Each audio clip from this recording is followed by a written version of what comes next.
Schönen guten Morgen. Ich möchte am liebsten direkt einsteigen. Ich möchte mich an dieser Stelle ganz kurz bei allen bedanken, die das möglich gemacht haben, dass ich hier sein darf. Ich werde dafür mein Möglichstes tun, um Ihnen Dinge vorzustellen, die einigen von Ihnen vielleicht neu sind, und hoffe, dass der ein oder andere Gedanke dabei eventuell sogar bereichernd sein kann. Ich möchte einsteigen mit einem sehr kurzen Video, von dem ich wünschte, ich hätte es entweder produziert oder ich wäre so gut wie die Lehrkraft, die da drin zu sehen ist. Ich entschuldige mich im Vorfeld dafür, dass es leider nur in englischer Sprache zur Verfügung steht. Der Kontext ist aber so einfach, dass es, glaube ich, sehr einfach zu verstehen ist. Vor allem kann man daran eigentlich alles, was ich heute erläutern will, schon sehr, sehr praxisnah ableiten. So, ich hoffe, es geht gleich. Es dauert auch nicht lang, aber es ist ein ganz herausragendes Produkt, das wir da sehen. What would you guys say to teachers Second, I thought if they're not getting high quality work? Could they learn something from this, and what would you say to them that they could do differently in their classrooms? This is a story called Austin's Butterfly, and it's a true story about a first grade boy, and his name is Austin, and he goes to school, or used to go to school, in a town called Boise, Idaho. And in his class in Boise, Idaho, they were studying butterflies, and he had to do a project. His job in first grade was to draw a butterfly, and this is the butterfly that he picked.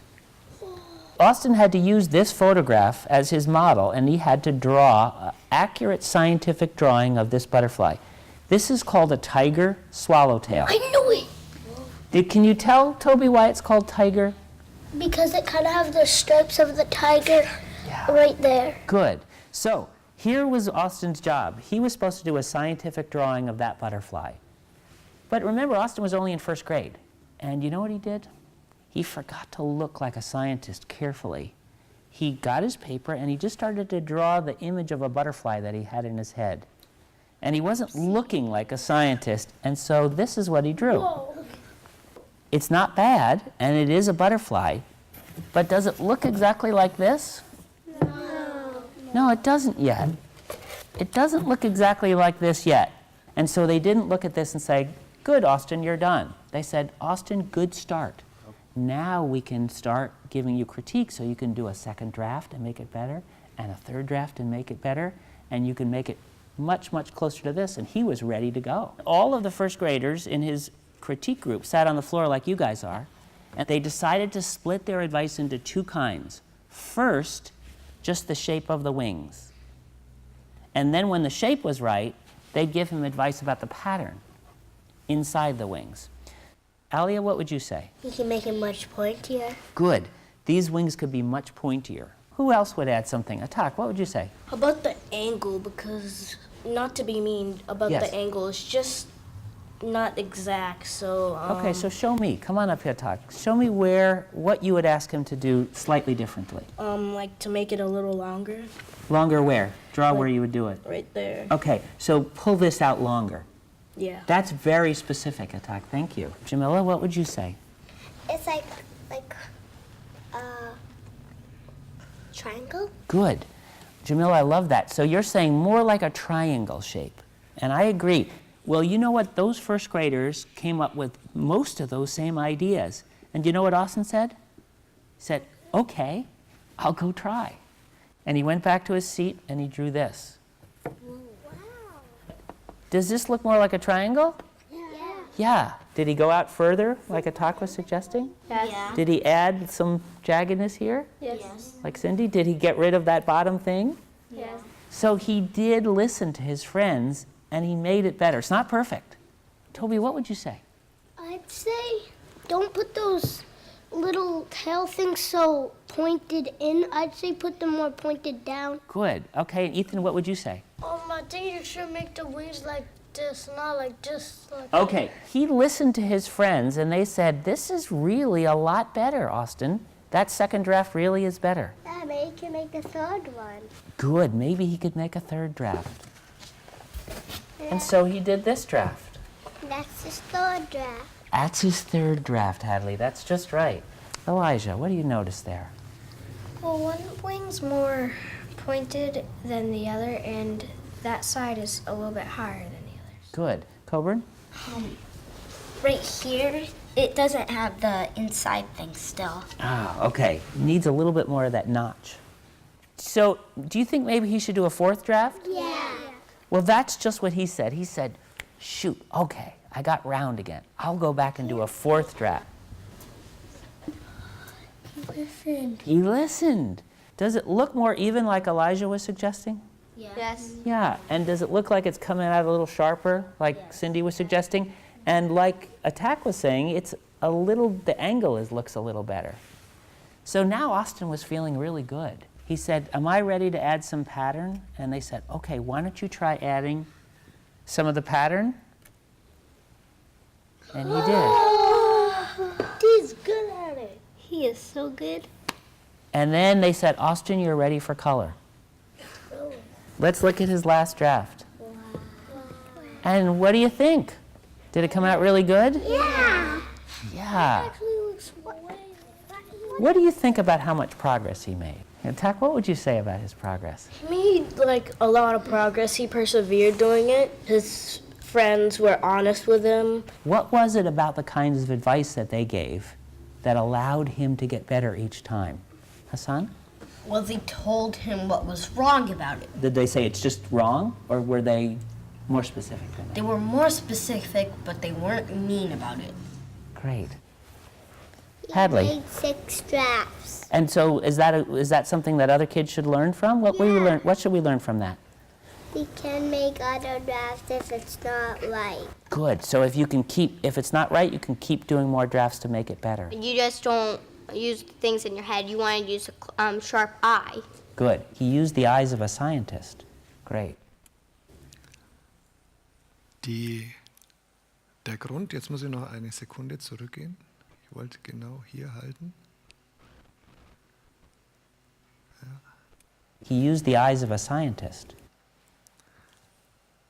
An diesem Beispiel wird in meinen Augen in ganz musterhafter Weise deutlich, was mit dem Konzept vertieftes Lernen eigentlich gemeint ist. Man sieht hier in ganz eindrucksvoller Weise, was es heißt, Fortschritt zu machen.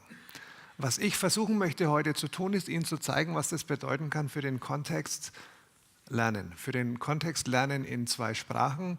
Ich möchte Ihnen aber vor allem zeigen, dass die Prinzipien, die wir entdeckt haben auf unserer Reise, eigentlich universell gültig sind. Das heißt, die gelten für viel größere Bereiche als nur diese kleine Nische Dinge in einer Fremdsprache lernen, sondern die sind eigentlich universell. Und ich möchte anhand von verschiedenen Themen und Themenbereichen und Perspektiven Ihnen heute eine vielleicht wesentlich konkretere Vorstellung davon vermitteln, was wir eigentlich meinen mit dem Konzept vertieften Wissens. Ich weiß nicht, wie oft ich dieses Video mittlerweile schon gezeigt habe, aber es ist mit Sicherheit dreistellig mittlerweile. Ich kann mich aber nicht satt sehen. Und ich zeige das allen, ich zeige das meinen Erstsemesterstudenten, ich zeige das regelmäßig auf Lehrerfortbildungen. Und es verblüfft mich immer noch,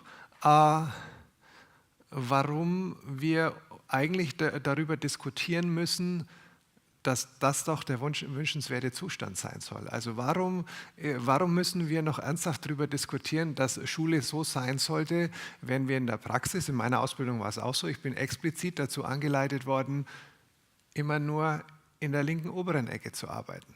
Also ich wurde in meiner Geografieausbildung ganz explizit angewiesen, am Montag ein Schmetterling, am Dienstag eine Kuh, am Mittwoch eine Giraffe, am Donnerstag ein Zebra und am Freitag vielleicht sogar noch einen Elefant zu vermitteln. Ich hatte niemals die Chance, diese Art von vertieftem Lernen zu unterrichten. Wir sprechen seit vielen Jahren von Kompetenzorientierung und trotzdem bewegen wir uns noch eher in Richtung Zoo, als wir das jetzt an diesem Beispiel mit diesem einen Schmetterling in der Tiefe tun. Und ich denke, dass wir da, wenn wir das ernst meinen mit vertieftem Lernen, wenn wir das ernst meinen, dass wir soziale Ungleichheiten ausgleichen wollen, dass wir unsere Kinder fit für die Zukunft machen, dann wird es Zeit, da umzusteuern. Und ich glaube, dass dieses Video ein wunderbarer Einstieg ist. Und es zeigt vielleicht auch, es macht verständlich, warum auf unserer Webseite überall Schmetterlinge sich tummeln, ja, weil wir uns von diesem Video so unglaublich viel gelernt haben. Ich zeige Ihnen diese Webseite deswegen, weil die meisten Dinge, die ich Ihnen heute zeigen werde, finden Sie da schon online. Das heißt, Sie brauchen jetzt eigentlich überhaupt nichts mitschreiben. Einen Großteil der Ausführungen, der Videos, all das finden Sie online. Da finden Sie sogar schon Online-Vorträge, wenn Sie gucken. Unter Lernmaterialien finden Sie da auch Unterrichtsmaterialien, die wir allerdings momentan erst in englischer Sprache im Netz haben, aber schon für eine ganze Reihe von Fächern, für Chemie, für Geografie, für Geschichte, um zu zeigen, welche zentrale Rolle die Bildungs- oder Fachsprache beim Aufbau von vertieftem Wissen hat. Das soll einer der Schwerpunkte des heutigen Vortrags werden. Wie gesagt, da finden Sie sehr viel. Was Sie da nicht finden und noch nicht finden, vor allem zu dem ganz neuen Modell, das ich Ihnen heute zeigen werde, können Sie ganz einfach finden auf ResearchGate. Das sind eigentlich alle unsere Artikel, die wir jetzt gerade entweder fertiggestellt haben oder in Kürze veröffentlicht werden, schon zu finden. ResearchGate ist eine ganz tolle Plattform, weil wir da in sehr informeller Art und Weise Publikationen austauschen können. Sollten Sie Dinge interessieren, gibt es für Sie die einfache Möglichkeit, wenn Sie das als Nutzer sehen, dann steht hier nicht Upload Fulltext, sondern da steht hier Request Fulltext. Sie klicken einfach, wenn Sie einen Artikel haben wollen. Ich werde dann benachrichtigt und kann Ihnen dann auf ganz einfache Art und Weise mit einem Klick die jeweiligen Artikel zukommen lassen. Nur für den Fall, dass Sie eventuell mehr wissen wollen, was mich natürlich sehr freuen würde. Darf an dieser Stelle vorausschicken, dass nichts von dem, was ich Ihnen heute zeigen werde, auf meinem eigenen Mist gewachsen ist, sondern das ist eine Teamleistung, die sich mittlerweile auf ein Team erstreckt, das bestimmt mehrere hunderte Mitglieder mittlerweile umfasst. Wir hatten das große Glück, 2012 bis 2015 für das Europäische Fremdsprachenzentrum in Graz ein solches Projekt koordinieren zu dürfen. Und da gab es ein Kernteam, die Namen finden Sie da, die sich zu 5 auf die Reise gemacht haben, um sich der Frage zu stellen, wie können wir vertieftes Lernen im bilingualen Unterricht erreichen. Wir wussten damals noch nichts von dem Konstrukt Deeper Learning oder vertieftes Lernen. Das sind Dinge, auf die wir erst während der Reise gestoßen sind. Was wir aber beobachtet haben, ist, dass die Euphorie, die Anfang der 2000er vor allem durch die PISA-Studie und die DESI-Studie gestreut wurden, wo es teilweise hieß, dass Kinder, die bilingual unterrichtet werden, ihren Mitschülern, die nicht bilingual unterrichtet werden, in manchen Kompetenzen, vor allem ging es da ums Hören, um bis zu 1,5 Schuljahre voraus sind. Das hat damals einen riesigen Boom auf diesen bilingualen Unterricht befeuert. Da ging es vor allem um die Frage, welche Fächer unterrichten wir da, welche Sprachen werden dazu genutzt. Mittlerweile wissen wir aber, dass wir diese Forschungsergebnisse sehr viel nüchterner betrachten müssen. Und was sich sehr deutlich zeigt, ist, dass vor allem im bilingualen Bereich häufig eine sehr starke Selektionsprozesse stattfinden, sodass die Kinder, die sich in diesen bilingualen Klassen befinden, meistens wesentlich leistungswilligere und stärkere Kinder befinden, sodass wir diese Vergleiche überhaupt nicht anstellen können. Was uns konkret motiviert hat, uns auf diese Reise zu begeben, sind Forschungsergebnisse aus den Jahren 2008 und 2009 von einem Kollegen von uns, den wir sehr schätzen, von Helmut Johannes Vollmer, der sich angeguckt hat, wenn wir nicht uns der Frage stellen wollen, ob bilinguale Kinder besser Fremdsprachen lernen, sondern lasst uns doch mal gucken, wie sich die fachliche Performance unterscheidet. Also wie lernen die eigentlich das Fach? Und da gab es 2 Antworten. Die eine stimmt zunächst sehr optimistisch, weil er zu dem Schluss gekommen ist, die Sprache scheint nicht wirklich einen Unterschied zu machen. Also die Leistungen zwischen deutschsprachigen und englischsprachig unterrichteten Kindern ist nicht grundlegend unterschiedlich. Aber, und jetzt kommt die große Keule, er kommt zu dem eindeutigen Schluss, dass er sagt, wenn wir uns tatsächlich angucken, was diese 10-Klässler in Geografie zu Papier bringen, dann schaffen es beide Gruppen nicht, unsere Erwartungen zu erfüllen. Das heißt, beide Gruppen sind nicht in der Lage, ihre Gedanken, ihr Wissen vernünftig zu erklären. Und das lässt für uns nur einen ganz ehrlichen, aber sehr deutlichen Schnitt oder Schritt zu oder eine Logik zu, nämlich, wenn Kinder nicht in der Lage sind, Dinge adäquat zu erklären, dann können sie das nicht, weil sie es nicht in der Tiefe verstanden haben. Und das ist ein Sachverhalt, der uns mittlerweile auf ganz, ganz vielen Ebenen die wir wiederentdecken. Das finden wir im universitären Bereich genauso wie im schulischen Bereich. Und das ist was viel größer ist als nur diese bilinguale Ecke, sondern da geht es um Lernen ganz allgemein. dass wir häufig hinter unseren Erwartungen zurückbleiben. Und das liegt meines Erachtens hauptsächlich daran, dass wir uns noch zu wenig Gedanken machen, was es eigentlich tatsächlich braucht, um dieses vertiefte Lernen anzustoßen. Im amerikanischen Bereich gibt es ein Konstrukt, das sehr sinnvoll ist, auf die Frage hin, was sollen unsere Kinder denn können im 21. Jahrhundert. Und da gibt es das Konstrukt der sogenannten 21st Century Skills, also des 21. Jahrhundert, Kompetenzen und Fertigkeiten. Und was daran sehr beeindruckend ist, dass da Dinge auftauchen, Kompetenzen und Kompetenzbereiche, die sich mit den einzelnen Fächern gar nicht so ohne weiteres greifen lassen. Also da steht sowas drin wie kreatives Denken, Problemlösen. Aber auch zwischenmenschlich werden da spezielle Fertigkeiten gefördert, ja, effektive Kommunikation und so weiter und so fort. Und die Frage stellt sich, wie können wir das unterrichten und wo muss das hin? Und jetzt gibt es grundsätzlich eigentlich zwei verschiedene Ansätze, die man auf europäischer Ebene und weltweit eigentlich trifft. Die eine Frage, wir können das zusätzlich zum Curriculum anbieten oder wir müssen das irgendwie in die Fächer integrieren. Auf unserer Reise sind wir auf einen Bericht gestoßen, den Sie da unten finden, der das erste Mal sich mit der Frage auseinandersetzt, was sind diese Kompetenzen und wie lassen sich diese Kompetenzen erwerben. Und die Autoren, das ist ein Dokument des Nationalen Wissenschaftsrats in den Vereinigten Staaten, die kommen zu einem ganz eindeutigen Schluss. Die kommen zum ersten Mal so weit, dass sie sagen, wir können diesen Begriff Deeper Learning eindeutig definieren. Sie sehen da die englischsprachige Definition. Ich kenne das aus dem deutschsprachigen Bereich noch nicht. Das heißt, ich konnte Ihnen keine deutsche liefern, weil das noch nicht eine große Rolle spielt momentan. Aber es lässt sich einfach definieren dahingehend, dass wenn wir Dinge, die wir in Kontext A lernen, auf einen anderen Kontext übertragen können, dann hat vertieftes Lernen stattgefunden. Das heißt, der Transfer ist der Nachweis von vertieften Lernprozessen. Jetzt gehen die aber noch einen Schritt weiter, gehen einen deutlichen Schritt weiter, dahingehend, dass sie sagen, wir wissen mittlerweile auch, wie dieser Transfer zustande kommt. Und jetzt kommt der große Haken an der Geschichte. Diese Transferfähigkeiten lassen sich nicht separat unterrichten. Also diese sogenannten Vertical Competencies oder diese transversalen Kompetenzen, die entpuppen sich als Mythos. Und da ist der Bericht ganz eindeutig und da ist er auch ganz solide unterfüttert und sagt, davon müssen wir uns endlich trennen. Das ist ein Wunschtraum von uns Lehrern und das hat mich persönlich sehr arg getroffen, weil ich damals am Anfang meiner Schulkarriere sofort in der Methodengruppe war und wir ein Methodencurriculum entwickelt haben, ja, das parallel zum normalen Stundenplanlauf. Und wir mussten dann in der Praxis schon die Erfahrung machen, dass das eigentlich nicht wirkt, wenn es jenseits vom normalen Unterrichtsalltag läuft.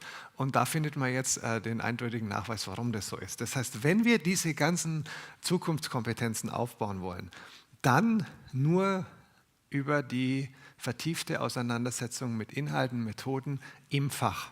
Das geht nicht anders. Und wie Sie hier sehen, verwenden wir sehr stark den Begriff Literalität im English Literacies und Nicht-Kompetenzen. Das hat verschiedene Gründe. Das hat zum einen den eher banalen Grund, dass unsere Arbeitssprache konsequent Englisch war, weil wir Partner aus Kanada, aus Schottland und weltweit eigentlich hatten. Das hat aber auch einen anderen Grund. Das hat den Grund, dass der Literacy- oder Literalitätsbegriff anders definiert ist als der Kompetenzbegriff. Und Literalität lässt sich, oder Fachliteralität lässt sich definieren als die Beherrschung von Bildungs- und Fachsprache. Und was uns dadurch besonders gut gefällt, oder Subject Discourse heißt es im Englischen, ist, dass in diesem Fachdiskurs der Inhalt schon fest mit integriert ist. Und das unterscheidet diese Literacy-Debatte sehr stark von dem Kompetenzbegriff und der Debatte, wie sie in Deutschland geführt wird. Und ich war erst vorgestern an einer Hochschule in Österreich und da ging die Diskussion wieder los, dass man sagt, ja, im 21. Jahrhundert ist ja Wissen nicht mehr so wichtig. Ja, Fachinhalte zählen nicht mehr. Ich glaube, dass wir da grundlegend irren. Und dass uns diese Art von Diskussion auf einen ganz großen Holzweg führt, ich werde es später noch ausführen, ohne Fakten, ohne Fachinhalte können wir kein vertieftes Wissen aufbauen. Und weil uns das so unmittelbar eingeleuchtet hat, weil das so solide ausgeführt war, haben wir uns entschlossen, diesen scheinbar sperrigen Begriff der Sachfachliteralität zu wählen, der sich aber mittlerweile durchsetzt, was ja eigentlich nichts anderes ist, als die Fähigkeit, Fachinhalte adäquat ausdrücken zu können. Und analog zu dem Beispiel, das ich am Anfang genannt habe, erscheint uns das als unmittelbar einleuchtend, weil die Fähigkeit, Dinge auszudrücken, auf adäquatem Niveau unmittelbar Nachweis von Verständnis und Verstehen ist. Deswegen, also wenn Sie pluriliterales Lernen hören, dann klingt es am Anfang sperrig. Was wir damit meinen, ist aber nichts weiter, als dass wir glauben, dass Schüler die Fähigkeit besitzen müssen, Sachfachinhalte adäquat in mehr als einer Sprache auszudrücken. Und das ist eigentlich alles, was sich hinter diesem sperrigen Ding verbirgt. Das ist gar nicht weiter wild. Was aber wichtig ist, dass sich diese Sachfachliteralität was ist, was sich nur im Kontext von Fach und Fachkultur widerspiegelt. Das kriegen wir nicht fächerübergreifend, das müssen wir in die Fächer reinpacken. Das ist ein Konstrukt aus 2015 von Helmut Johannes Vollmer, den wir persönlich sehr schätzen, den wir sehr bewundern, der uns auch intensiv beraten hat. Und das zeigt sehr schön in der Visualisierung, dass der Transfer etwas ist, was sich nur nach und nach ausbildet und das Fachverstehen nur der Anfang einer langen Reise ist. Wenn wir also wollen, dass die Schüler die Dinge anwenden, die wir ihnen im Unterricht beibringen, also dass sie sich tatsächlich mal positiv in der Gesellschaft partizipieren, dann geht das nur über diese vertieften Lern- und Austausch- und Erfahrungsprozesse. Deswegen ist uns dieser Begriff von so zentraler Bedeutung. Dann stellt sich die Frage, was ist denn das eigentlich? Was meinen wir, wenn wir von Sachfachliteralität sprechen? Und im nächsten Schritt, wie kommen wir dahin? Im Englischen trifft man auf eine andere Kultur, die Dinge wesentlich weniger sperrig ausdrücken, als wir das tun und manchmal viel bildhafter und einfacher. Die sprechen, wenn sie von Sachfachliteralität, oft von Dingen wie the heart of the subject, also das Herz oder die Seele eines Fachs. Das trifft sehr gut, weil damit meint man viele Dinge und da geht es viel mehr als nur Fakten, die in einem bestimmten Fach zu einem bestimmten Themenbereich relevant sind, sondern da geht es auch um Perspektiven. Also, wie nähert sich ein Historiker einem bestimmten Text? Wie nähert er sich einem bestimmten Sachverhalt? Wie ticken Geografen? Was können Mathematiker beitragen, um bestimmte Dinge zu verstehen? Es geht also um viel mehr als nur auch mehr um Fachmethoden und Fachinhalte, sondern es geht auch um eine bestimmte Fachkultur. Und der Bericht, den ich anfangs erwähnt habe, der ist ganz explizit darin, dass er sagt, diese vertieften Wissensprozesse lassen sich nur anbahnen, wenn wir einen großen Wert auf Fachkultur legen. Das heißt, wir müssen jetzt Wege und Möglichkeiten finden, Sachfachliteralität anzubahnen und Kinder dabei befähigen, von unserem Erstentwurf Schmetterling zu einer wesentlich komplexeren Stufe vorzudrängen. Und da braucht es eben nicht nur Fakten und Methoden und Strategien, sondern dazu braucht es vor allem komplexes Konzeptwissen. Das heißt, wir müssen uns der Frage stellen, was heißt vertieftes Lernen konkret und was braucht es, um diese Prozesse anzubahnen. Wir haben uns auf die Stufe gemacht und haben weltweit ganz interessante Dinge gefunden, Modelle gefunden, die sich mit genau diesen Fragen auseinandersetzen. Und eins der spannendsten Publikationen, die ich jedem nur empfehlen kann, der was wirklich eine Lektüre lesen will, die zutiefst verstörend ist, weil sie so sehr aufrüttelt, ist dieses Buch von Landolf aus 2014, die eigentlich sich zunächst mal ganz arg auf die Arbeit von Vygotsky steuern, der schon fast jetzt 100 Jahre alt ist, aber immer noch gültig ist und sich die Frage stellen, wie lernen wir denn Konzeptwissen? Was sind eigentlich Konzepte? Warum ist das so wichtig? Und da haben wir ganz interessante Dinge gefunden, die ich Ihnen kurz darstellen möchte. Die sind nämlich für den weiteren Verlauf des heutigen Tages von extrem großer Bedeutung.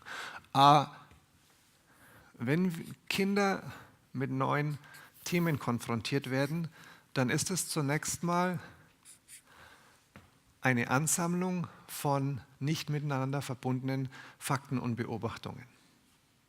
Die lesen zum Beispiel, dass es im tropischen Regenwald zu einem bestimmten Tageszeitpunkt, dass sich ganz starke Bewölkung einstellt, dass es fast jeden Tag um die gleiche Zeit zu regnen beginnt, sehr stark, und dass dann wieder die Sonne scheint.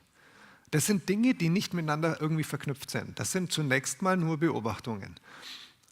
Was wir aber wollen eigentlich ist, dass diese Beobachtungen sich verknüpfen zu einem mentalen Modell oder Konzept, in dem Kinder Sinn draus machen können, warum diese Dinge sich einstellen und was die bedeuten. Das heißt, aus diesen einzelnen Beobachten soll irgendwann mal ein Konzept tropisches Klima werden. Und das Spannende, und das ist das, was uns wirklich aufgerüttelt hat, ist, dass das, was Kinder jetzt leisten müssen und was Lehrer anbahnen müssen im Unterricht, ist, diese Verknüpfung zu stärken.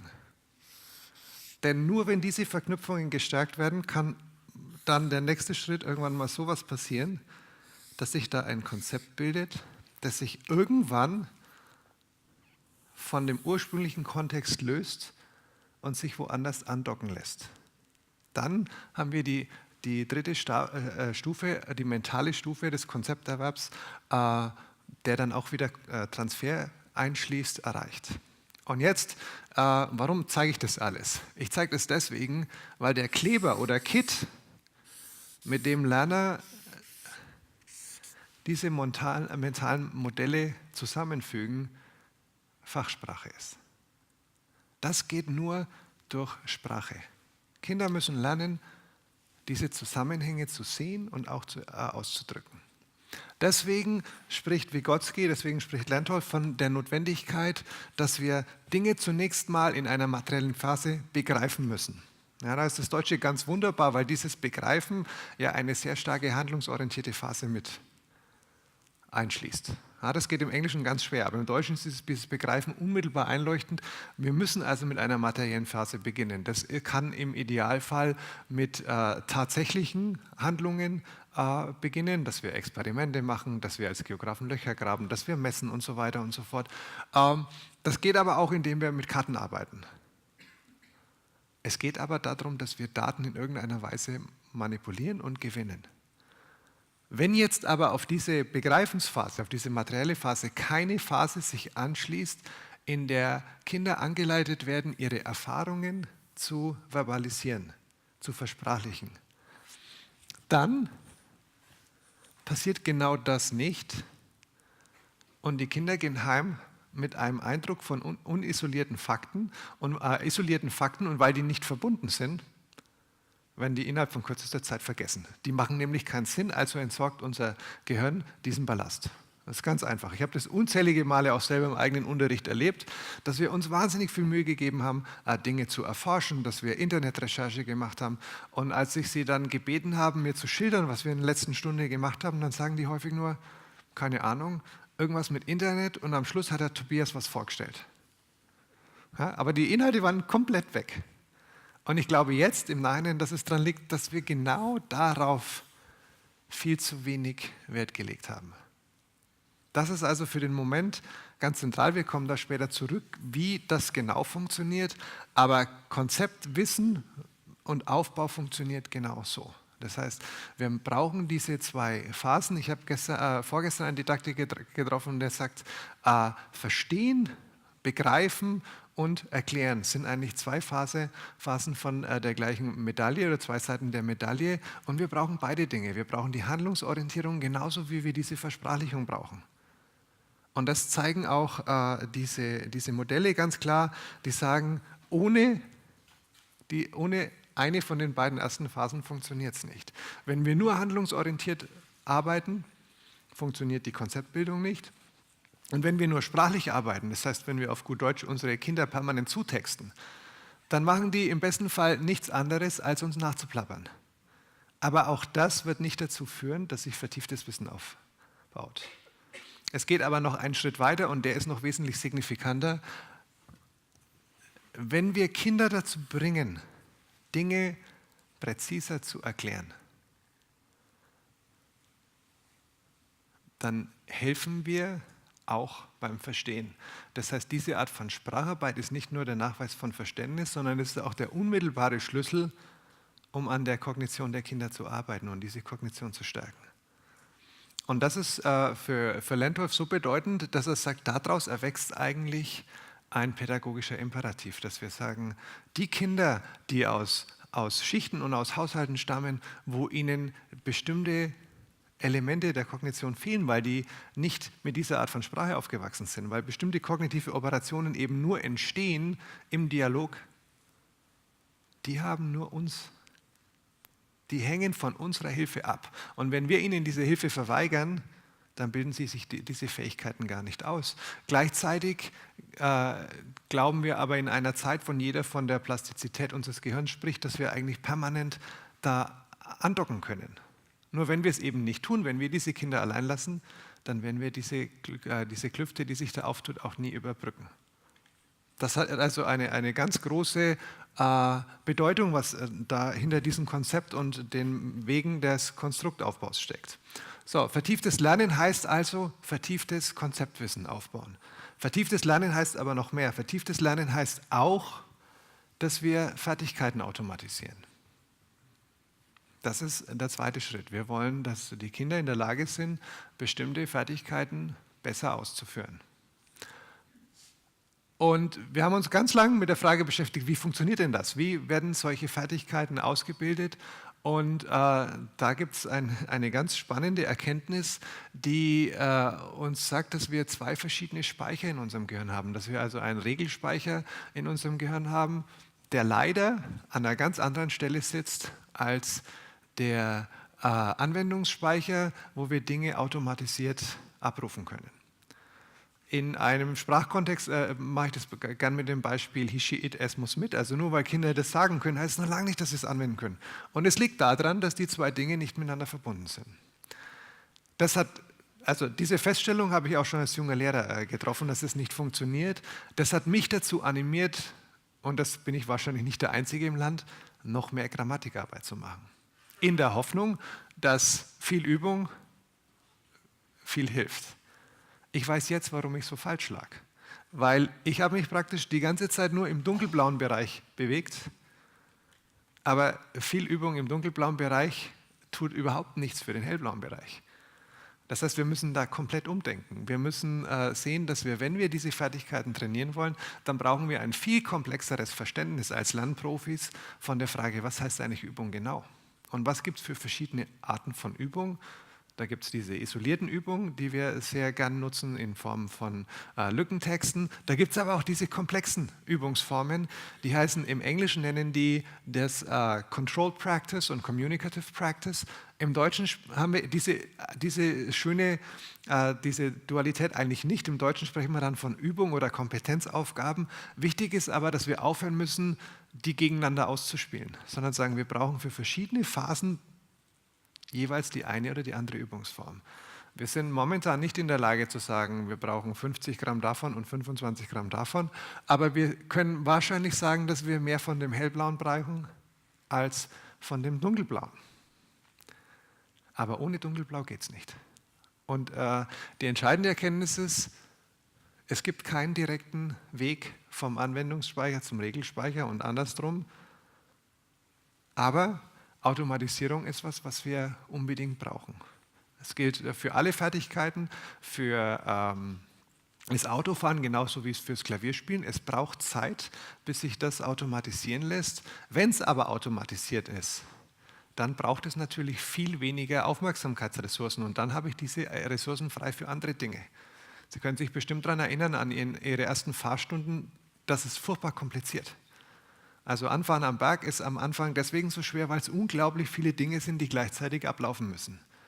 Nach ein paar Wochen werden Sie feststellen, dass Sie sehr wohl am Berg anfahren können, während Sie telefonieren, das Radio bedienen und vielleicht sogar noch eine Zigarette rauchen. Ja, es ist kein Problem und das liegt daran, dass diese Dinge automatisiert sind.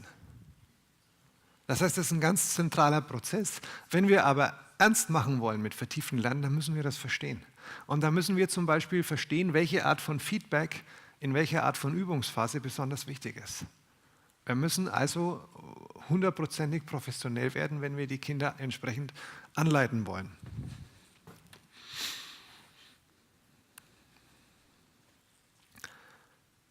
Was mittlerweile unstrittig ist, und ich zeige Ihnen diese Dinge nicht, um Sie zu verwirren, sondern nur um zu zeigen, dass wir mittlerweile ein relativ gutes Verständnis haben, wie wir da hinkommen. Wahrscheinlich ist der Schlüssel zu beiden Prozessen, also Konzepterwerb und Automatisierung, der Fokus auf Lernstrategien. Weil Lernstrategien, das ist ein Modell aus Oxford von Ernesto Maccaro, das sagt er, wenn Lernstrategien führen dazu, dass bestimmte Prozesse automatisiert werden. Also wenn du Auto fährst, musst du 1, 2, 3, 4, 5 machen, damit das folgt. Wenn ich diese Prozesse unter Übung regelmäßig mache, dann kommt es irgendwann mal so weit, dass das automatisiert abläuft und diese automatisierten Prozesse manifestieren sich in Fertigkeiten. Und das ist für uns deswegen von Bedeutung, weil über diese Strategien, die sind unser Interface oder Einfallstor, um diese Lernprozesse anzuregen und zu begleiten. Das muss man wissen, wenn es um den Komplex geht, was ist eigentlich vertieftes Lernen. Im Australischen sind wir bei der Suche nach Antworten auf die Frage, wie sich jetzt diese Lernprozesse initiieren und begleiten lassen, auf einen ganz tollen Begriff gestoßen. Die sprechen von dem sogenannten Knowledge Pathway into a Discipline, also ein Wissенspfad, der in die jeweiligen Fächer einführt.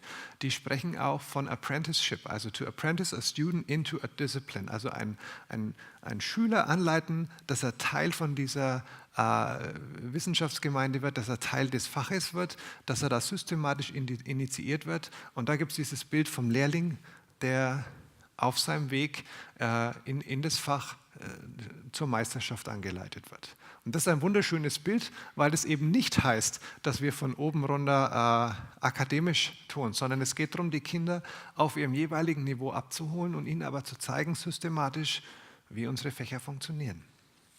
Und jetzt auf die Frage, wie sich diese Knowledge Pathways oder wie sich diese Wissenspfade eigentlich anleiten lassen, macht die australische Linguistik, die Functional Linguistik, wie sich die nennen, die machen was ganz Spannendes, die untersuchen Lehrwerke und gucken, wie zeigt sich denn das da? Was haben die eine Vorstellung von Fortschritt und wie manifestiert sich dieser Fortschritt in den Curricula und in den Lehrwerken? Und die kommen jetzt auf etwas ganz Plausibles und das ist deswegen wichtig, weil es unseren ganzen Modellen zugrunde liegt.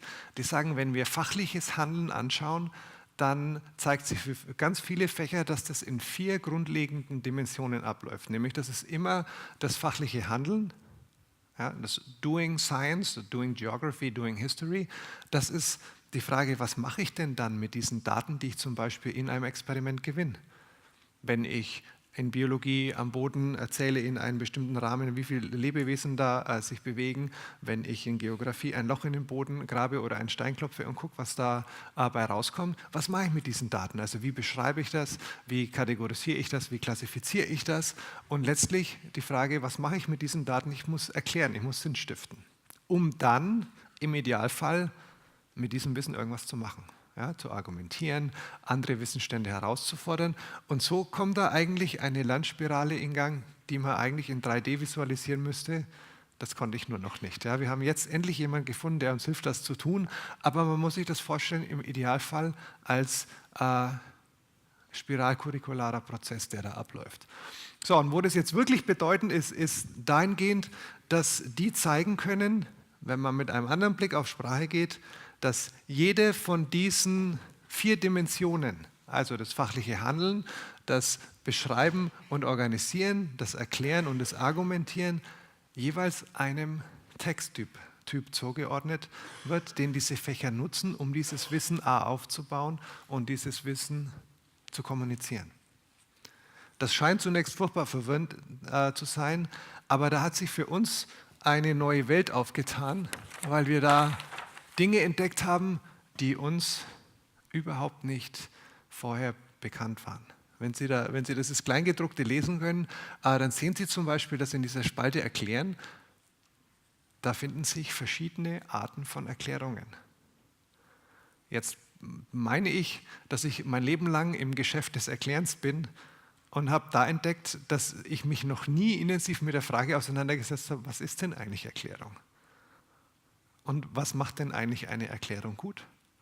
Und für uns ganz entscheidend, wie kann ich denn Erklärungen besser machen? Wie funktioniert das? Wie kriegen wir das hin?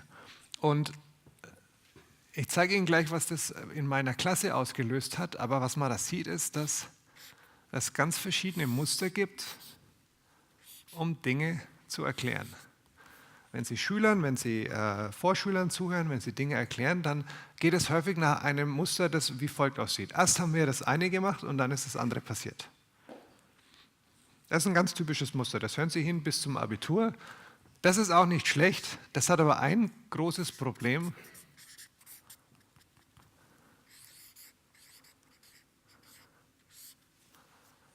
Das ist nämlich eigentlich keine echte Erklärung. Und zwar aus einem einzigen Grund, da ist nämlich keinerlei Kausalität drin.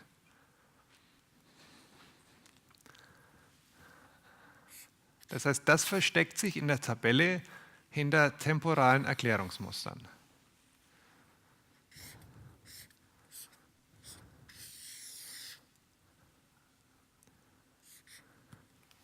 Das heißt, wenn ich daraus eine echte Erklärung basteln möchte, brauche ich eine andere Struktur, die heißen könnte, weil 1, dann 2.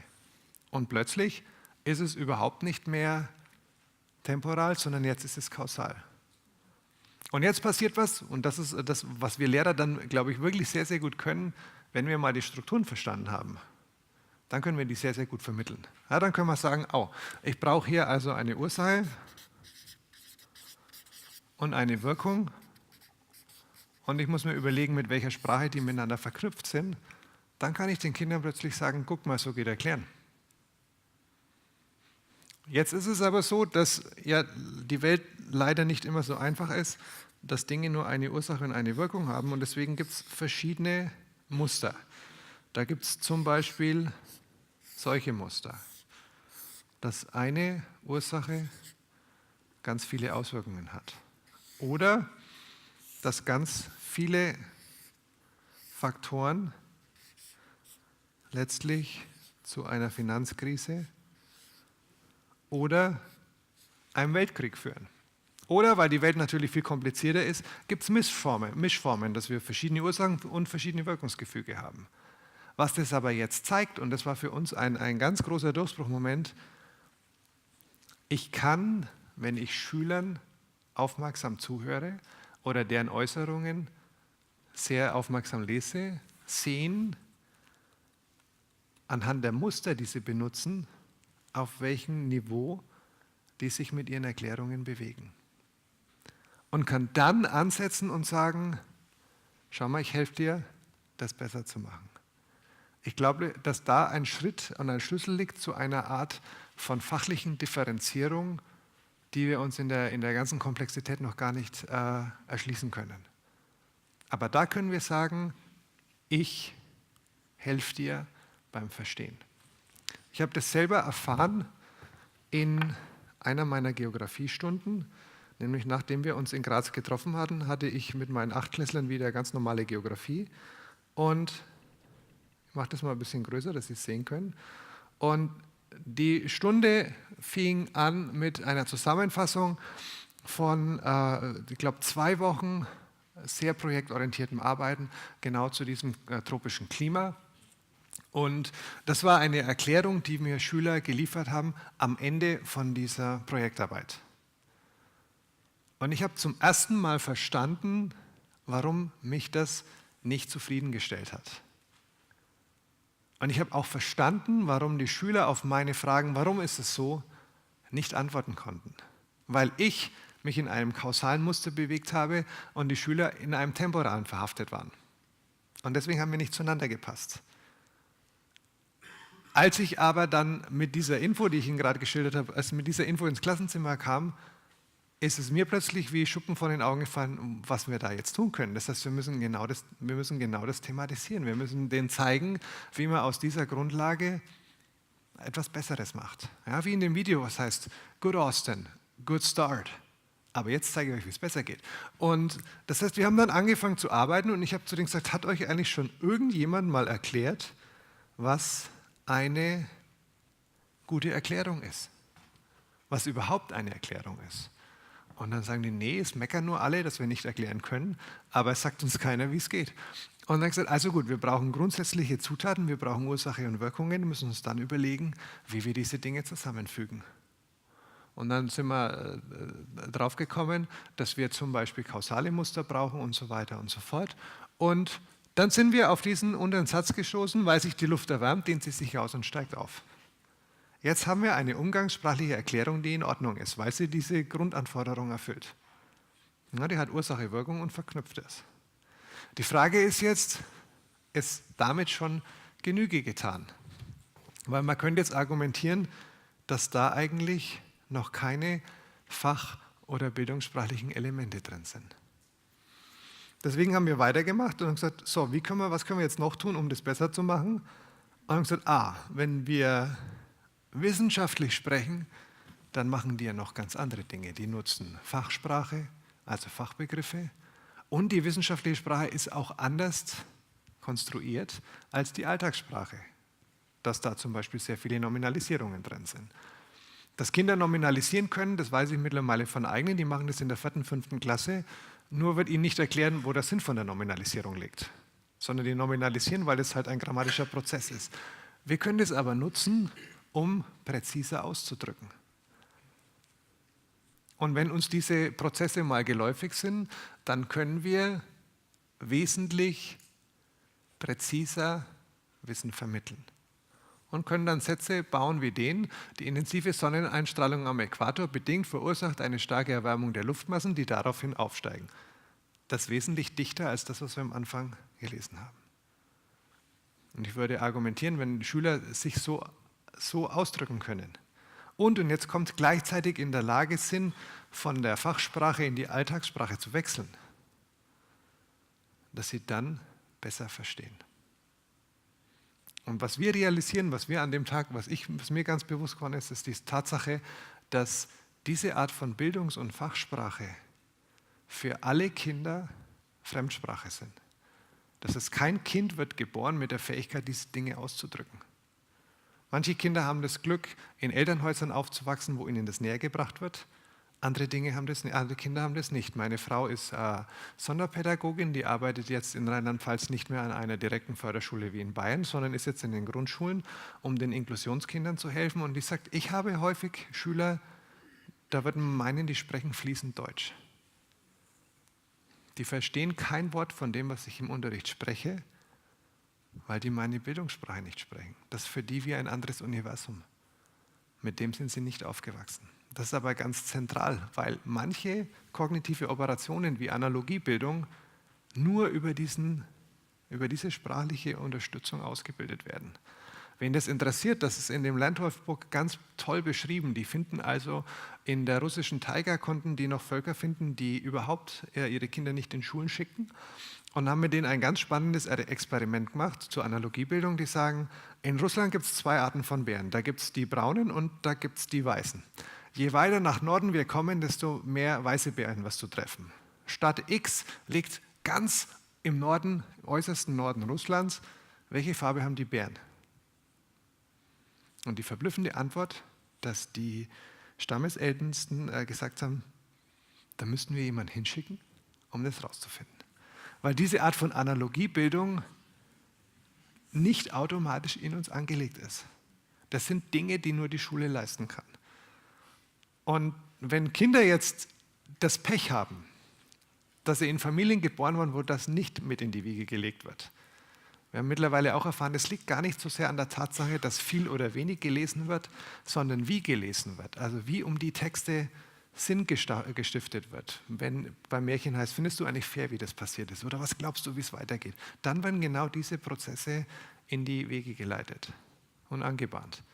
Die Kinder, die das Pech haben, das nicht zu kriegen, die haben nur uns.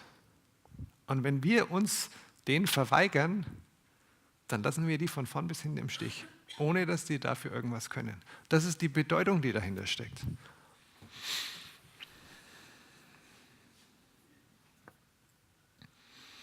So, jetzt müssen wir mal gucken, wo meine Präsentation hin ist. So, da.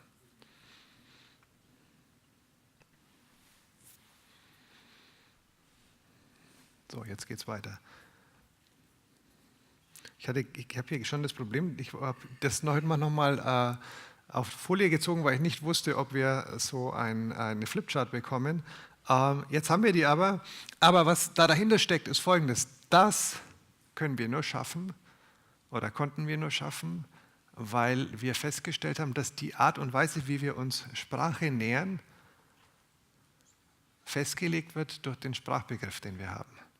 Wenn wir aber weg wollen von der Frage, wie viel Fehler macht ein Kind in seiner Äußerung, hinzu, wie gut kannst du erklären, dann brauchen wir einen anderen Sprachbegriff. Die Vertreter der funktionalen Linguistik, die sagen zum Beispiel, der Grund, warum wir noch nicht richtig viele Fortschritte gemacht haben im bilingualen Unterricht, ist der, dass wir für diese Frage, nämlich Sprache, Inhalt und sprachliches und inhaltliches Lernen, brauchen wir einen ganz anderen Sprachbegriff. Wie der sich in diesem wunderschönen Zitat manifestiert, das sagen die, Sprache ist zuerst mal das Tool überhaupt, um sich Wissen anzueignen und über dieses Wissen zu sprechen. Und da steckt eine wunderbare Metapher drin, die ich leider nicht ins Deutsche übertragen kann. Die sprechen dann davon, dass wir Lehrer dann die Aufgabe haben, das Meaning-Making-Potential der Schüler, also die Fähigkeit, Inhalte auszudrücken, Sinn zu stiften, systematisch erweitern sollen. Das ist was ganz anderes als Fehler ausmerzen. Ich will also keine Grammatikfehler ausmerzen, sondern ich will Kindern helfen, dass sie präziser ausdrücken. Da spielt natürlich irgendwann die Grammatik eine Rolle, aber doch im Vergleich zu dem, was sonst zu tun ist, eine ganz sekundäre. Also muss man da komplett umdenken. Das hat ganz weitreichende Folgen, weil an unseren deutschen Universitäten gibt es diese Art von Linguistik eigentlich kaum. Das heißt, unsere Studierenden, unsere Lehramtsausbildenden verbringen viel mehr Zeit damit, Beowulf zu lesen, als sich die Frage auseinanderzusetzen, wie bringe ich Kinder dabei, wie man erklärt, wie korrigiere ich und verbessere ich Erklärungen. Das spielt bei uns eigentlich kaum eine Rolle. Das liegt an den Traditionen, die wir zum Beispiel auch in der Linguistik haben. So, wir haben daraus ein erstes Modell entwickelt, wo wir sagen, vertieftes Lernen stellt sich also dann ein, wenn Schüler, und das ist das Entscheidende, nicht die Lehrer, wenn die Schüler aktiv Verbindungen zwischen diesen zwei Dimensionen herstellen, also zwischen dem Fachwissen einerseits und der Fähigkeit, dieses Fachwissen zu kommunizieren. Diese Verbindungen, die nur von den Schülern hergestellt werden können, natürlich mit der Unterstützung von Lehrkräften, aber letztlich müssen es die Schüler versprachlichen. Das ist der Moment, wo dieses vertiefte Lernen angebahrt und stattfinden kann. Und unsere Aufgabe ist es dann als Lehrer, diese vertieften Lernprozesse zu unterstützen, sodass dieses Meaning-Making-Potential, also die Fähigkeit, in allen Handlungsfeldern von sachfachlichem Lernen aktiv tätig zu werden, also das Handeln, das Beschreiben, das Erklären und das Argumentieren, dass wir diese Fähigkeit systematisch stärken und ausbauen. Es geht also nicht darum, dass bestimmte Operationen zu komplex sind, dass sie in der Grundschule nicht funktionieren. Ja, ich habe schon im Kindergarten gemerkt, dass meine Kinder sehr gut argumentieren können. Die konnten sehr früh sagen, dass es gemein ist, dass wenn meine Tochter mehr Schokolade bekommt als der Sohn. Ja, das sind Dinge, die sind den Kindern schon ganz früh angelegt. Und das heißt, warum sollen Kinder in der Grundschule keine Experimente machen und dann adäquate Formen der Kommunikation finden? Die können auch einen Forschungsbericht vorstellen, der wird nur ganz anders aussehen als der, hoffentlich, den ein Oberstufenschüler produziert. Und was wir gemerkt haben, ist, dass bei dieser Art von Fachkommunikation die sogenannte Diskursfunktionen eine ganz zentrale Rolle spielen. Also wir verknüpfen diese Konzepte, indem wir Diskursfunktionen auf diese isolierten Fakten und Beobachtungen anwenden, indem wir also beschreiben, indem wir klassifizieren, erklären und so weiter und so fort. Das kennen Sie, das sind Operatoren, die wir benutzen. Es gibt eine Kollegin, die ich sehr schätze, eine Linguistin an der Uni Wien, die Christiane Dolten-Puffer, die hat sich Anfang der 2000er an die Schulen gemacht und gesagt, wenn das so wichtig ist für fachliches Lernen, dann müsste ich doch im bilingualen Unterricht ganz viele Instanzen finden, wo Schüler zum Beispiel definieren. oder wo sie Hypothesen aufstellen, wo sie Erklärungen machen. Und ihr Buch ist eine ganz ernüchternde Aufstellung an Dingen, die im Unterricht eigentlich stattfinden müssten, aber es nicht tun. Ich sage, wir finden an allen Wiener Schulen, die wir untersucht haben, kein einziges Beispiel dafür, dass Kinder irgendwas definieren, dass Kinder Hypothesen aufstellen. Und ich habe sie neulich getroffen, und hat sie gesagt, wir haben diese Untersuchung, wir sind dabei, die zu wiederholen. Es sieht nicht wesentlich besser aus. Was ich Ihnen jetzt heute zeigen wollte, ist, dass wir mit diesem Beispiel, das ich hier skizziert habe, zeigen können, dass wir diese einzelnen Diskursfunktionen in ihrer Komplexität manipulieren können. Wir können also für jede von diesen Diskursfunktionen sagen, ich kann auf einem einfachen Niveau beschreiben, ich kann aber auch systematisch anleiten, wie wir komplexer beschreiben.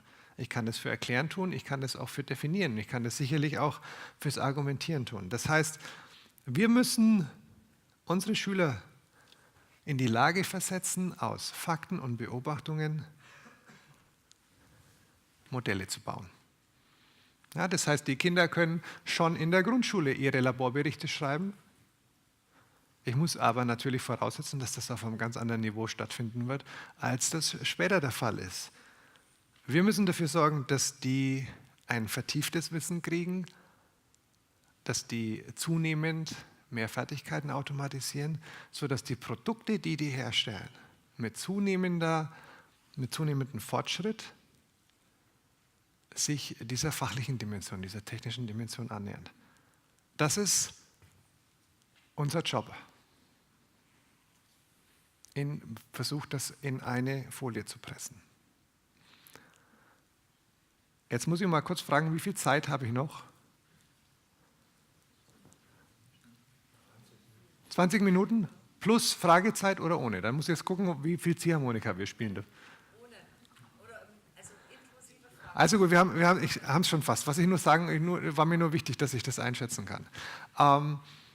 Jetzt, was wir aber festgestellt haben, das war Stand 2000, ist, dass das nicht reicht. Wir müssen, und wir haben in der ganzen Dimension eins vergessen, wir haben eigentlich den Lerner komplett hinten runterfallen lassen. Und da hat sich in den letzten Jahren ganz viel getan. Da gibt es Konstrukte, die bei uns in der Diskussion bisher kaum eine Rolle gespielt haben. Und ich möchte Ihnen zwei mitbringen. Das eine ist ein Konstrukt, das sich leider momentan noch nicht sehr sinnvoll ins Deutsche übertragen lässt. Es ist ein Konstrukt, das sich Learner Engagement nennt.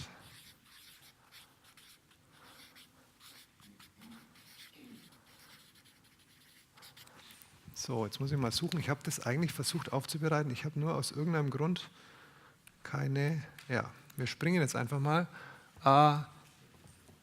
Das Spannende an diesem Konstrukt ist die Frage, wie kriegen wir eigentlich Kinder dazu, dass in diesen vertieften Lernprozess eintauchen? Wie kriegen wir die dazu, aktiv sich einzubringen, in diesen Lernprozess zu investieren? Und das ist von dem Faktor oder von der Größe Engagement abhängig. Also zu welchem Grad bringen sich die Lerner da ein? Und das Spannende ist jetzt, dass dieses Engagement aus 3 verschiedenen Teilaspekten besteht. Also da geht es um emotionales, Emotional Engagement, Cognitive and Behavioral oder verhaltensbezogenes Engagement. Das ist anders als Engagement. Ja, also das ist nicht das Gleiche. Und es ist auch anders als Aktivierung, weil wir Aktivierung, wenn wir von der sprechen, meistens nur unter kognitiver Aktivierung können.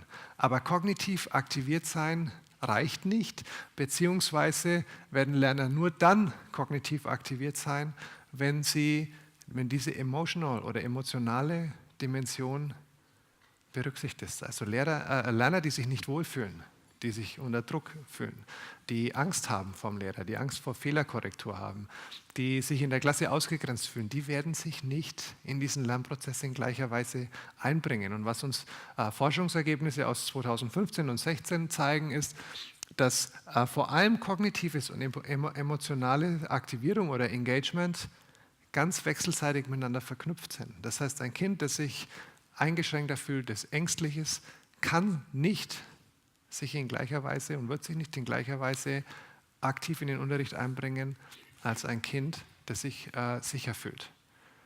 Ja, die letzten PISA-Ergebnisse, die zeigen das ja ganz genau. Die machen einen sehr großen Fokus auf scheinbare weiche Faktoren wie Wellbeing und solche Dinge.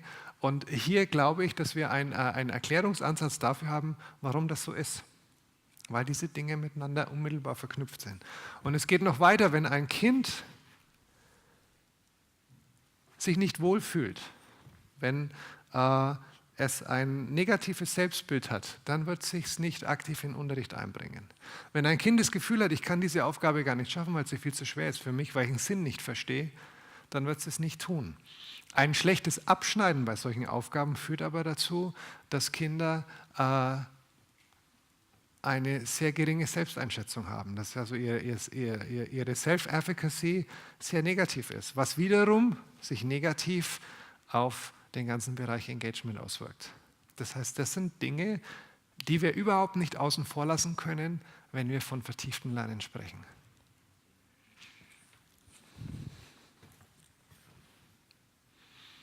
Und aus diesem Grund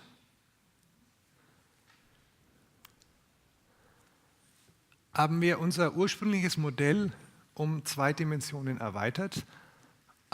Sie sehen die ursprünglichen Dimensionen noch in Grün und Blau, wo wir sagen, der erste Schritt, den Lehrer gehen müssen, ist zu verstehen, dass diese Fakten, Konzepten, also dieses untere Dreieck, nur dann Sinn macht, wenn es mit Sprache verbunden ist.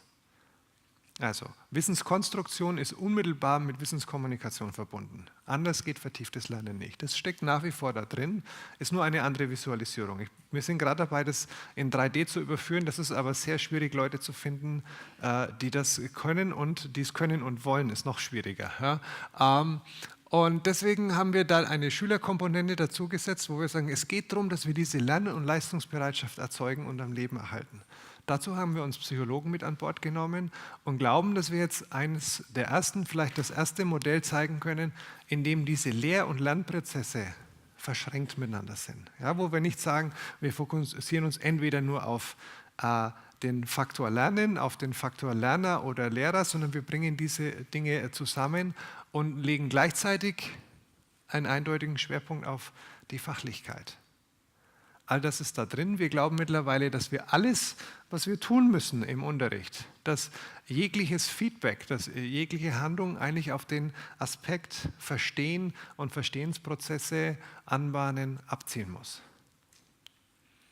Das heißt, alles, was wir an Unterrichtsplanung und Evaluation, wir sprechen von Design, weil das diesen komplexen Prozessen, die wir da im Unterricht gerecht werden müssen, wesentlich näher kommt als der schnöde Begriff der Unterrichtsplanung oder der Stundenplanung. Es ist komplexer, es muss in größere Einheiten gehen.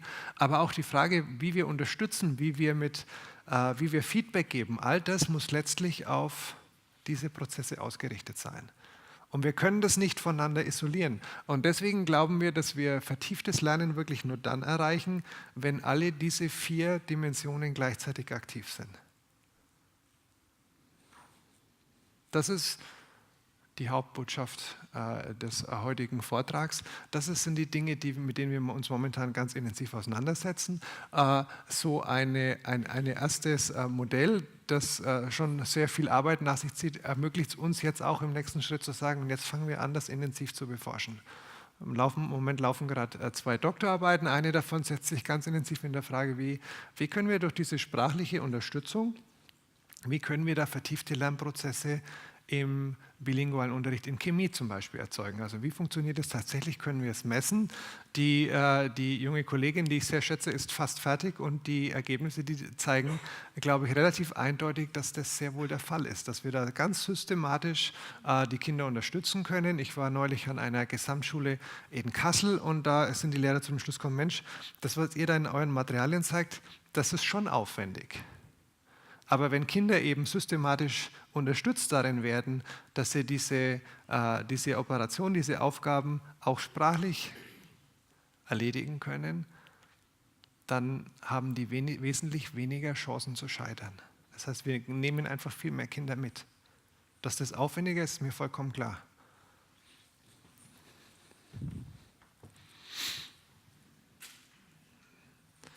Und jetzt machen wir einen Sprung. Ich habe noch eins dabei. leider, normalerweise kann man das ganz elegant so manövrieren, dass Sie nicht sehen, dass ich über Folien springe. Ich habe noch ein letztes dabei. All das wird nur funktionieren, wenn wir als Lehrer die entsprechenden Haltungen an den Tag legen. Es gibt ein ganz tolles Konstrukt von der Carol Dweck aus dem Jahr 2007, 2008. Da spricht sie von der Bedeutung des sogenannten Growth Mindsets. Das ist im Deutschen, glaube ich, sehr unzureichend übersetzt mit dynamisches Selbstbild. Weil Growth Mindset, da geht es um was ganz anderes. Ja, da geht es um den Lernzuwachs und so weiter und so fort. Die kann aber damals schon die Hypothese aufstellen, dass sie sagt, Lerner, die fest davon überzeugt sind, dass Intelligenz nicht ist, was nach oben wie eine Decke beschränkt, sondern dass wir lebenslang lernen und Lernzuwachs machen können, werden auch wesentlich mehr Fortschritte machen. Das klingt unglaublich trivial. Und wer sich damit dann intensiv auseinandersetzt, wird sehen, das ist leider doch komplexer, als wir das glauben. Vor allem, weil es diese Zuweisung zu sagen, wann bin ich denn dynamisch und wann bin ich nicht dynamisch, die ist wahrscheinlich mit mehr Grauzonen behaftet, als wir das glauben. Und es ist auch so, dass die Leute, die wirklich sagen, ich glaube, bin ein lebenslanger Lerner und ich stehe dem sehr positiv gegenüber, auch die haben natürlich Elemente in sich, die überhaupt nicht dynamisch sind, die sehr, sehr aggressiv auf Herausforderungen reagieren, die sagen, wenn meine Schüler laut sind, dann macht mich das wütend und so weiter und so fort. Und wenn Schüler zu gut sind oder zu schlecht sind, dann greift mich das persönlich an. Die Dinge stecken in uns allen. Und wen das interessiert, dem kann ich ein Video aus dem Jahr 2016 sehr empfehlen, wo sie sagt, ich gucke jetzt nach 10 Jahren, sagte Carol Dweck, was ist denn aus dem Konstrukt geworden und wie kann es denn sein, dass das von so vielen Lehrern missverstanden wird? Und was können wir tun, um es auf diese Reise zu machen? Und die empfiehlt da ganz konkrete Modelle für die Teambildung, für die Lehrerkolleginnen, um zu sagen, lass uns auf diese Reise begeben. Das rentiert sich nämlich. Und ich möchte Ihnen 2 Dinge zeigen, die mich immer noch vollkommen umhauen, wenn ich das so umgangssprachlich fixieren darf. Das stammt aus einem Buch einer Mathematikdidaktikerin. Das ist ein Buch, das mir neulich auf einer Fortbildung empfohlen wurde. Und die Jo Boaler macht sich zur Aufgabe, diese Art von dynamischen Selbstbild im Mathematikunterricht zu integrieren. Und sie sagt, sie glaubt, eine der Hauptursachen, warum so viele Kinder und Menschen Probleme mit Mathe haben, ist, dass ihnen eingebläut wird, dass Mathematik können was mit Intelligenz zu tun hat. Und sie sagt, das ist kompletter Schwachsinn. Wir müssen weg davon. Das hat hauptsächlich was zu tun, wie viel wir uns zutrauen und wie wir das an die Kinder weitergeben. Und sie zeigt jetzt eine ganz interessante Aufnahme. Ich bin kein Neurodidaktiker. Ich mache das nicht, um auf einen Zug aufzuspringen, der in meinen Augen so schon lang abgefahren ist. Aber das ist verblüffend, weil sie hier zeigt, das ist eine Reaktion, die abläuft, wenn Kinder Fehler machen. Im linken Bild sehen Sie, was passiert im Gehirn, wenn das passiert mit einem Kind, das eine sehr statische Zuweisung hat, das davon überzeugt ist, dass Intelligenz was Festes und Gottgegebenes ist, dass es nur in einem bestimmten Maße Fortschritte machen kann. Und im rechten Teil sehen Sie ein Gehirn, wo das Kind was ganz anderes glaubt. Und die These, die Jo Boaler da aufstellt, und ich bin noch nicht mal sicher, ob ich sie in ihrer Komplexität wirklich erfasst habe, ist, dass sie sagt, Gehirne, die darauf programmiert sind, lebenslang zu lernen, werden sogar dann aktiv, wenn wir einen Fehler machen und uns über diesen Fehler gar nicht bewusst sind.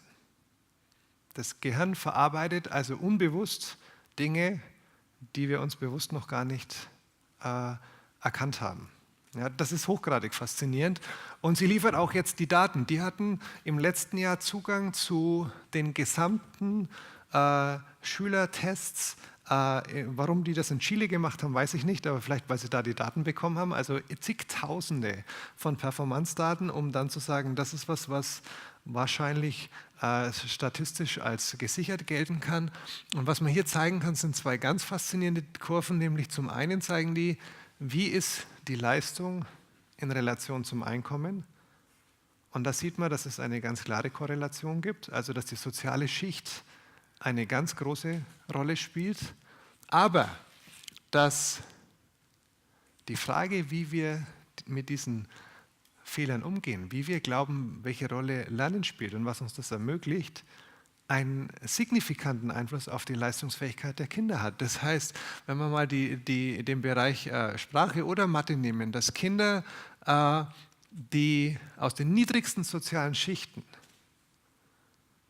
stammen, aber das Glück hatten, dass ihnen Lehrer gesagt haben, du kannst lernen, wenn du das selber dran glaubst und wenn du nur nicht aufgibst und wenn du dich entsprechend anstrengst, dass die Ergebnisse aufweisen, die gleich oder besser sind von Kindern aus den höchsten sozialen Schichten, die aber nicht lernwillig sind. Das heißt, diese Haltung ist ein unfassbar wichtiges Werkzeug, um diese sozialen Ungleichheiten zu bekämpfen und Kindern da auf den Weg zu bringen. Und ich kann jedem dieses Video nur empfehlen und die Carol Dweck sagt dann, Mensch, dann müsste doch das ganz einfach sein, dann müssen wir nur als Lehrer das ständig vormachen und dann wird es schon. Aber auch dazu haben sie sehr intensive Untersuchungen gemacht und kommen dann zu dem Schluss, das funktioniert in der Tat, wenn, und jetzt kommt ein großes Aber, wenn Lehrer nicht nur sagen, was Sache ist, sondern wenn sie das aktiv vorleben. Und das ist, wo es so schwierig wird. Das heißt, nur wenn wir selber daran glauben, wenn wir eine Kultur errichten, wo wir sagen, vertieftes Lernen ist uns wichtig und wir tun alles, was wir können, um das zu fördern und ich gehe mit meinem Feedback auf diese Dinge ein, dann funktioniert es. Ich habe neulich eine Geschichte gehört, die sehr erschreckend ist. Ich werde die ein bisschen verfremden, dass nicht klar ist, wo die herkommt. Aber wenn ich in der Grundschule schon zu Kindern sage, Mensch, wenn du mit diesen 4 Buchstaben so große Probleme hast, wie soll das dann werden, wenn wir das ABC lernen?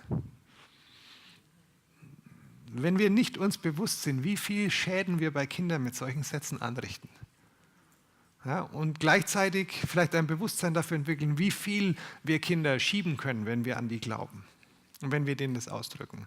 Wenn wir das auch als explizit unsere Aufgabe begreifen, dass wir diese Dinge fördern, weil wir die Einzigen sind, die für ganz viele Kinder die Einzigen sind, die das machen können, dann lassen sich da, glaube ich, ganz fest in unserem System unglaublich viele Energie realisieren. Nur es fängt wirklich mit jedem Einzelnen von uns an. Und in diesem Mathebuch, das ich sehr empfehlen kann, obwohl ich bin ja kein Mathematikdidaktiker, aber es hat selten ein Buch gegeben, das mich so gefesselt hat wie dieses, dann sagt sie, das steht und fällt mit unserer Fehlerkultur. Und zeigt ein Beispiel aus chinesischen Matheklassen, die Klassenzimmer, die ja bei diesen Tests schneiden ja asiatische Systeme meistens wesentlich besser ab als die europäischen. Die zeigen, die gehen ganz anders mit Fehlern um. Die prämieren zum Beispiel am Ende der Stunde den besten Fehler. Weil sie sagen, zeigt doch mal, was ihr für Fehler macht und zeigt auch, was ihr daraus gelernt habt. Ja, das ist was ganz anderes, das ist was ganz anderes, als Fehler zu bestrafen. Und das ist in einer Art und Weise, wie es uns gar noch nicht bewusst wird. Wir sind als Sprachenlehrer besessen mit Grammatikfehlern, wo wir doch wissen, dass das so viel mehr Zeit braucht. Ja, dass manche Dinge manche Dinge scheinen sogar eine Widerständigkeit gegen das Unterrichten haben. Also manche Grammatikphänomene brauchen so lange Zeit. He, she, it, das dauert manchmal 9 Jahre. Ja, warum müssen wir so viel Stress machen mit unseren Kindern, statt zu sagen, Mensch, vielleicht schaffen sie es nicht in der 5., 6. Klasse, weil es Studien gibt, die zeigen, die brauchen bis zu 1,5 Jahre, bis sie die Dinge annehmen. Da gäbe es eigentlich gar nichts dran zu meckern, außer dass es in unseren Prüfungskomplex nicht passt. Ja, wir wollen etwas vermitteln und 4 Wochen später wollen wir sehen, dass die Kinder können. Ja, aber was, wenn das alles einfach Quatsch ist? Ja, warum müssen wir diesen Stress machen, wenn wir wissen, dass es eigentlich besser geht? Wenn wir doch alle viel zufriedener sind, wenn am Schluss ein besserer Schmetterling bei rauskommt. Ja, ich meine das ganz ernst. Ich bin in einem System aufgewachsen, wo ich meinem Fachbetreuer, wo ich mich entschuldigen musste dafür, dass ich in 17 Geografiestunden nur 15 Kinder ausgefragt habe. Ja, weil ich hätte ja 17 Mal ausfragen können. Warum ich in 17 Stunden, warum ich 2-mal einen Überhang produziert habe, das heißt, wo ich den Hefteintrag, das Tafelbild nicht fertig gemacht habe. Als ob das Tafelbild irgendetwas sagt darüber, was Kinder gelernt hätten. Und das wird uns so ganz arg bewusst. Wenn wir das ernst nehmen mit dem vertieften Lernen, dann geht der Fokus eben weg. Dann geht es nicht mehr hin, was unterrichte ich morgen früh, sondern was möchte ich denn, dass meine Schüler, was sollen die können, was sollen die tun und wie zeigen sie mir das? Und dann dreht sich die ganze Perspektive.